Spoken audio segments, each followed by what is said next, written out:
मान साहब, मैं देखता हूं कि आजकल आप अपने ऊपर फिदा हैं। अपने आप को शीशे में देख के कहते हैं मान साहब, और कहते हैं तुसी कमाल कितना मान साहब।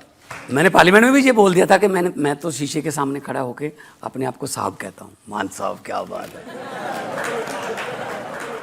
अपने आप की इज्जत सबसे पहले खुद ही करो, अगर बाहर से इज्जत चाहते हो तो। रजत जी, ये यूथ बैठा है, मैं इनको भी बताना चाहता हूँ, अंडे की किस्मत में टूटना लिखा है।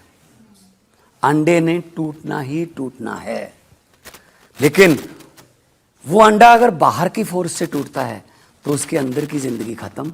अगर वो अंडा अंदर की फोर्स से टूटता है तो जिंदगी शुरू।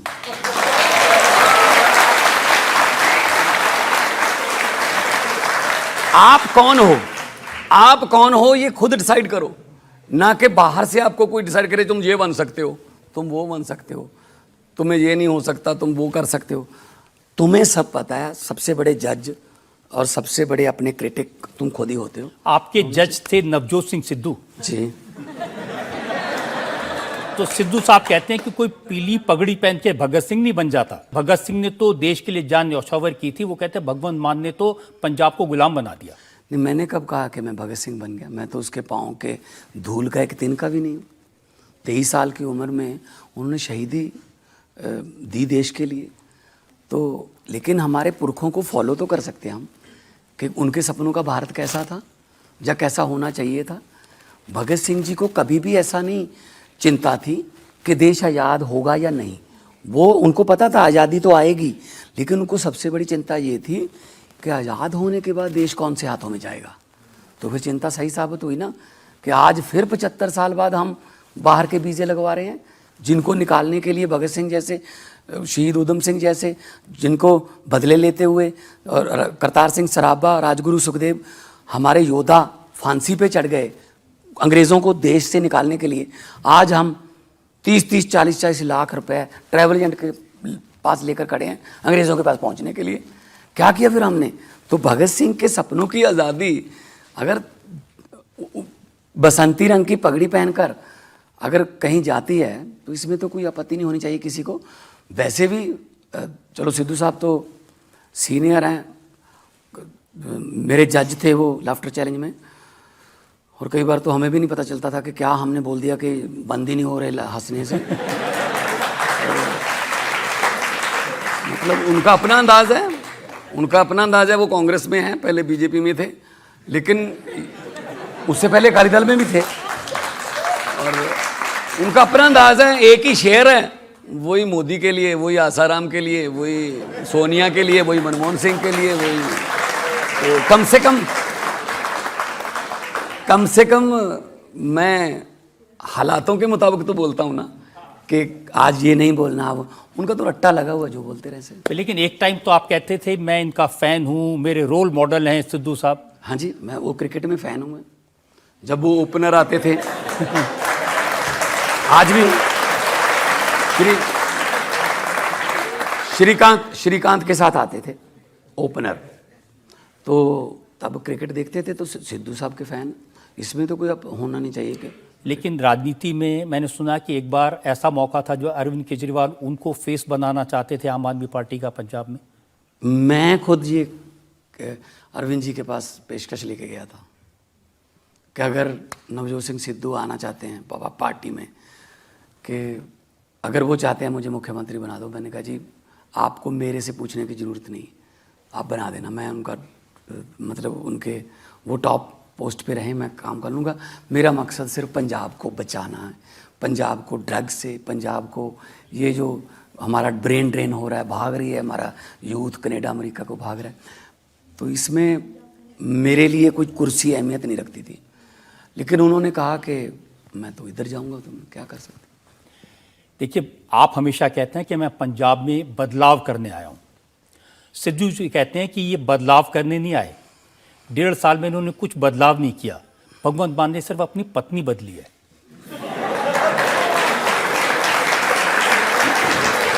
देखो,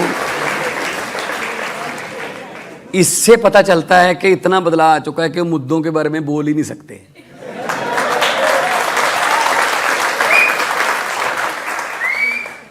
मेरी दूसरी शादी हुई और लीगल शादी है। गुरु ग्रंथ साहब जी के उनको घर पे उनका आसन करवा के तो 4 लामा लिए हैं। इसमें क्या दिक्कत है किसी को? ये मुद्दा है पंजाब का। सिद्धू साहब कह रहे हैं ना, सिद्धू साहब के बदला नहीं आया, उसने सिर्फ पत्नी बदली है। तो सिद्धू साहब को कम से कम ये तो याद रखना चाहिए था कि उनकी माँ की भी दूसरी थी।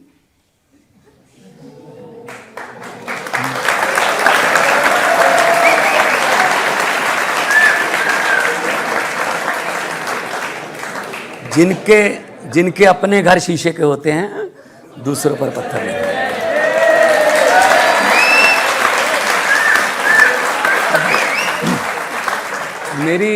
मेरी वाइफ है, डॉक्टर है, MBBS डॉक्टर है। वो राजनीति में अभी मतलब कभी आई ही नहीं।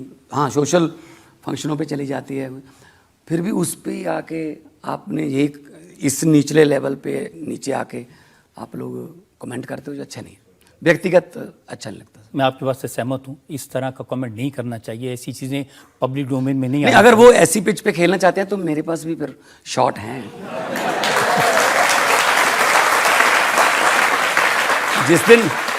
जिस दिन ये बात बोली थी ना, उसमें जितने बैठे थे 80% की दूसरियां हैं, या उनकी दूसरियां, या उनके बाप की दूसरियां, तीसरियां हैं। आपको सबकी खबर है। मुख्यमंत्री हूं पंजाब का जी।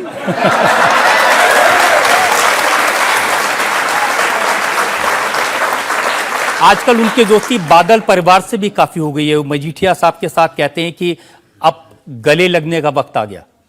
उन्होंने तो सिद्धू को देखो, सिद्धू और मजीठिया के आपस में गाली गलोच तक भी चले जाते थे। वो एक दूसरे के खिलाफ लड़े और दोनों ही हार गए।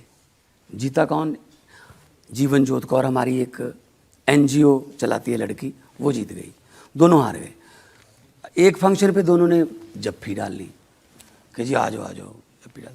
तो लोग फिर अपने आप को चीटेड फील करते हैं कि यार इनके पीछे लग के हम अपने चाचा से, अपने ता से, अपने रिश्तेदारों से हमने बोलती बंद कर रखी है कि मैं तो इस तरफ हूँ, वो इस तरफ है। ये दोनों आपस में मिल जाते हैं। तो सर अगर करना है ना तो फिर तरीके से करो। वो शेर है ना कि दुश्मनी करनी है तो जम के करो, मगर ख्याल इतना रहे कभी दोबारा दोस्त बने तो शर्मिंदा ना हो। तो अब दोनों शर्मिंदा हैं। लेकिन इन दोनों की जो दोस्ती है वो भगवंत मान के खिलाफ है। जैसी भाषा सिद्धू बोलते हैं ऐसी भाषा सुखबीर बादल भी बोलते हैं। सुखबीर बादल ने अभी कहा कि ये चीफ मिनिस्टर तो पागल है।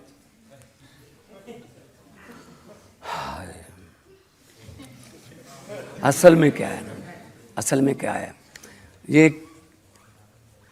प्रकाश सिंह बादल हार गए, सुखबीर बादल हार गया, उनका दामाद हार गया, उनका साला हार गया, उनके रिश्तेदार हार गए, भतीजा हार गया, कैप्टन अमरिंदर सिंह हार गया, चन्नी हार गया, सब हार गए। अब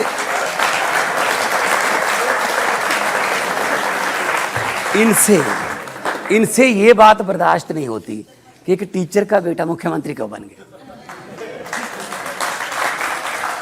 इसका मतलब वो 3.5 करोड़ लोगों को गाली दे रहे हैं कि उन्होंने पागल चुन लिया एक।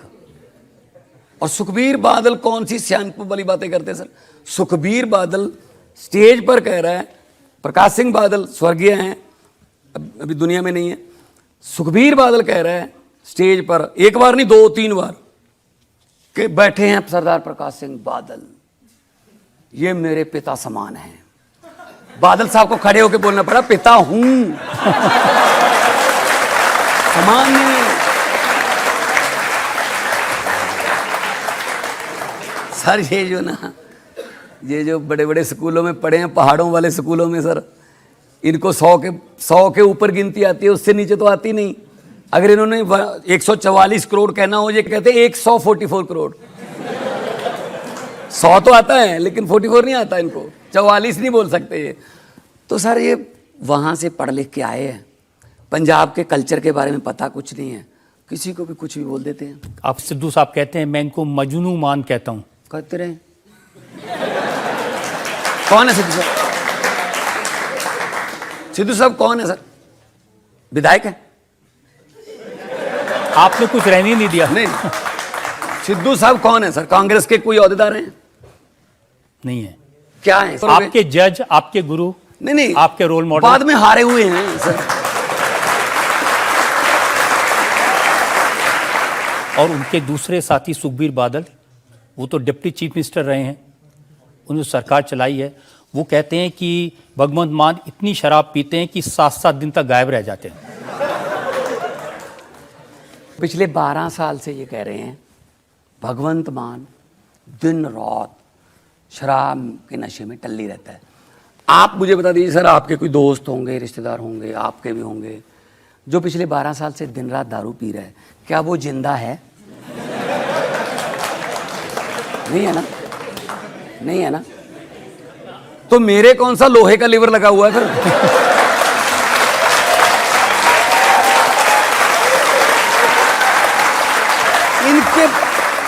इनके पास कुछ नहीं होता जब, तब ये कहते हैं ये तो ऐसा है। मैं तो सुबह 6 बजे उठ के पहली फाइल मंगवा लेता हूं, और इतना काम जितना 70 साल में नहीं किया हमने 1.25 साल में कर दिया।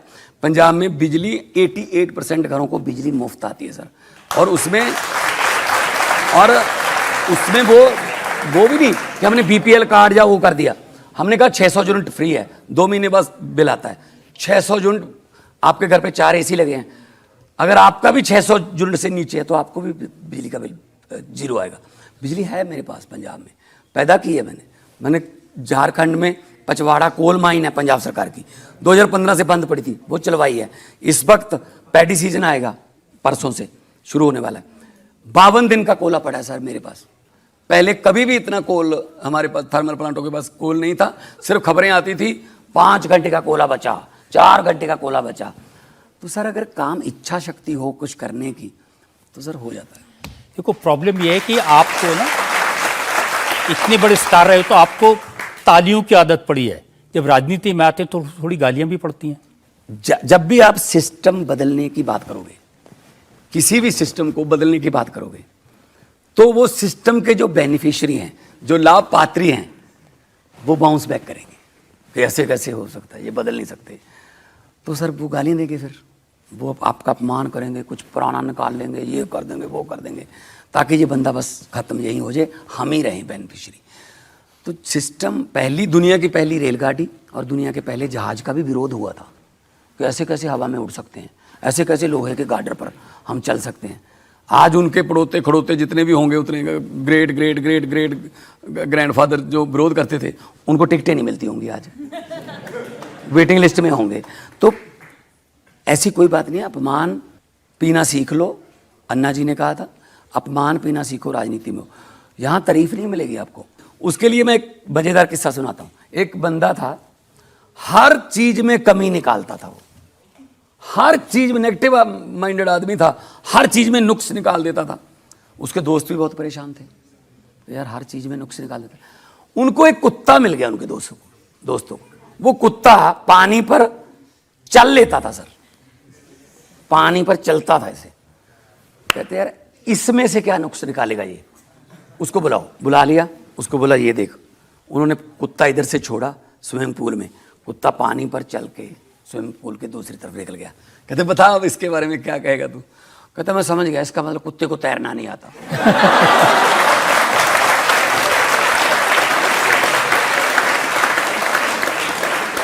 वो वाले हैं सर, जो मर्जी निकलाते हैं, गालियां दे लो, अरविंद केजरीवाल को गालियां दे लो, भगवंत मान को गालियां दे लो, देते रहे। वो कुत्ते वाले हैं, नुक्स निकालते रहते। काम करते जाओ, पब्लिक के लिए काम करते जाओ। एक बार बहुत अच्छी कविता आपने बोली थी, बात चली है। हाँ, बात चली थी, बात चली थी 56 इंच का सीना दिखाने से, बात चली थी भारत को डिजिटल बनाने से, बात चली थी बुलेट ट्रेन लाने से। तो बात कहां चली गई फिर? प्रॉब्लम तो यही है कि बात ही नहीं मिल रही है, बात कहां चली गई?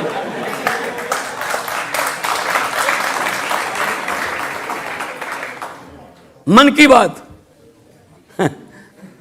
मोदी साहब के मन की बात तो लोगों ने 2 बार पूरी कर दी, प्रधानमंत्री बना दिया। जन की बात तो सुन लो, अपने मन की करते रहते हो।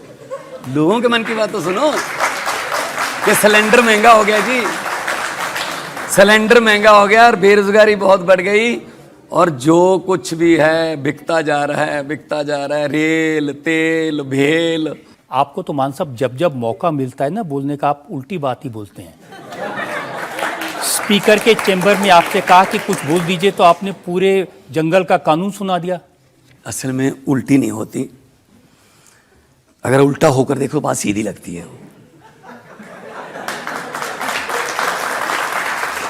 तलखी बहुत हुई थी उस सेशन में, तो स्पीकर साहब ने कहा, भगवंत यार अभी भी लगता है खुश नहीं है सब, थोड़ा माहौल को ठीक करो ना।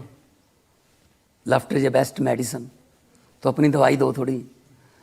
तो मैंने एक चीज़ सुनाई उनको, आपको भी सुना देता हूँ सर, थोड़ा तलखी कम हो जाएगी।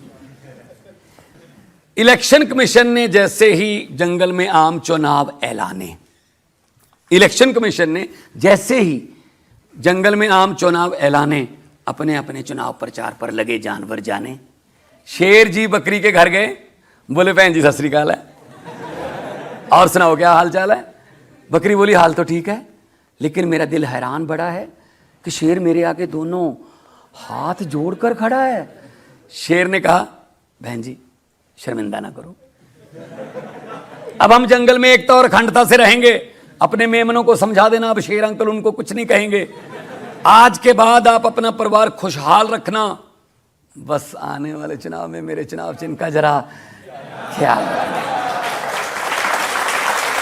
अब आगे देखिए, आगे क्या माहौल था। रंग बिरंगी झंडियों से रंगा पड़ा था चंबल, रंग बिरंगी झंडियों से रंगा पड़ा था चंबल। बिल्लियां बांट रही थी चूहों को मुफ्त कंबल। गीदड़ को कहा गया आधा जंगल तेरा होगा। जज साहब सुनिए, गीदड़ को कहा गया आधा जंगल तेरा होगा। उल्लू को बोले वोट डाल, दिन में भी अंधेरा होगा।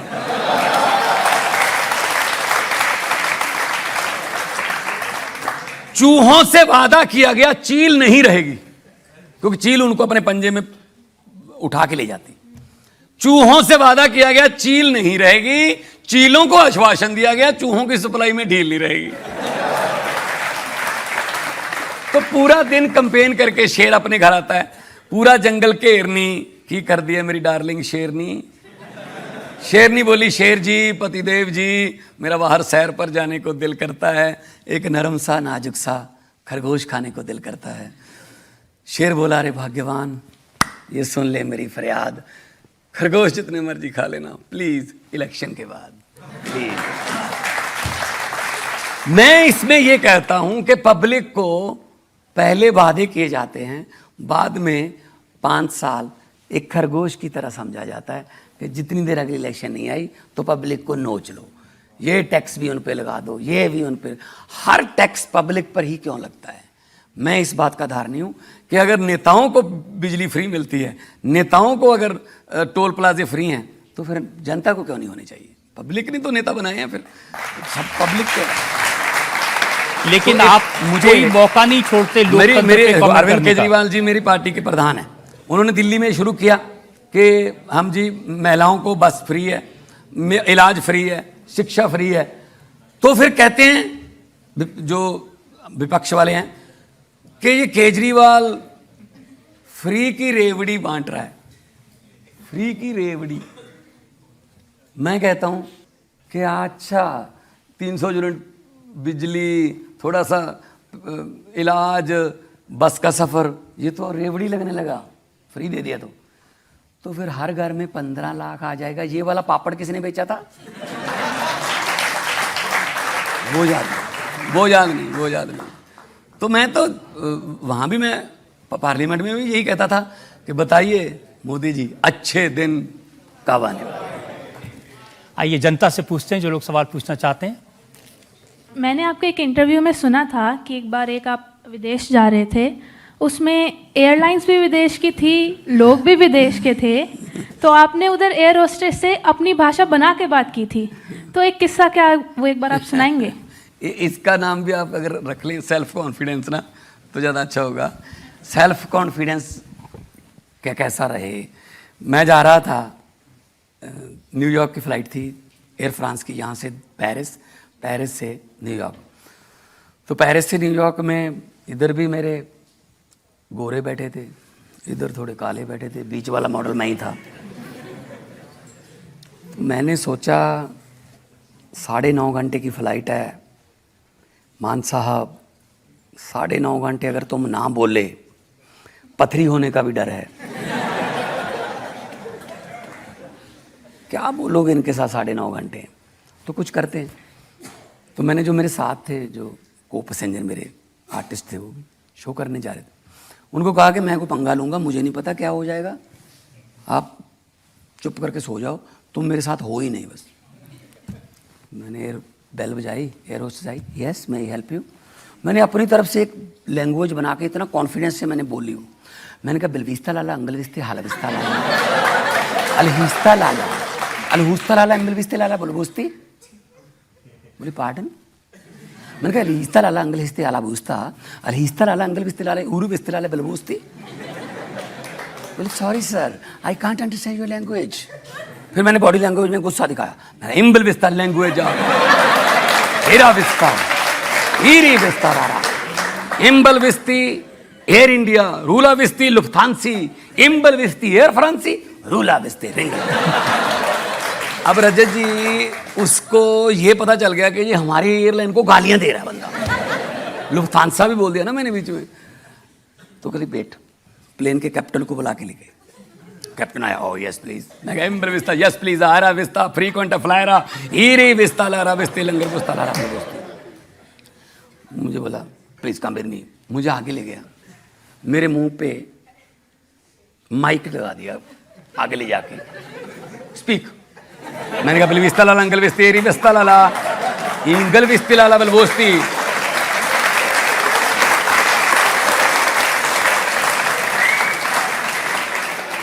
तो वो मेरी आवाज में पूरे जहाज में अनाउंसमेंट हो गई। अब वो अंग्रेजी में अनाउंसमेंट कर रहे थे कि जो आदमी इस लैंग्वेज को समझता हो इमीडिएटली हमारे साथ कांटेक्ट करे। सर अगर कोई लैंग्वेज हो तो कांटेक्ट करे। वो तो मेरे से भी दोबारा नहीं बोली जा रही थी उसको। मैंने भी एक ही वर्ड रखा हुआ था बुलबोस्ती एंड में, ताकि उनको लगे कि एक ही बात पे अड़ा हुआ है बस। मुझे बोला आपका सामान कहाँ है? मैं गिरगिस्ते। Ticket up. मुझे फर्स्ट क्लास में ले गए। पहली बार सेवा शुरू हो गई मेरी।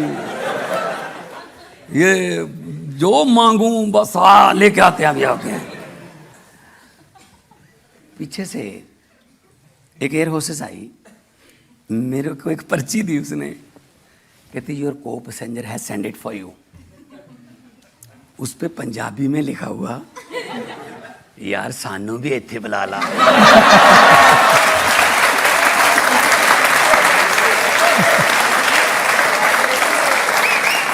मैंने उसी पर्ची के दूसरी तरफ लिख के भेज दिया, सॉरी ये मेरी मेहनत दी कमाई हुई सीट है। हर आती जाती एयर होस्टेस मुझसे पूछ के जाती थी आर यू ओके? मैं कहता था बुलबोस्ती बुलबोस्ती। ठीक हो गया।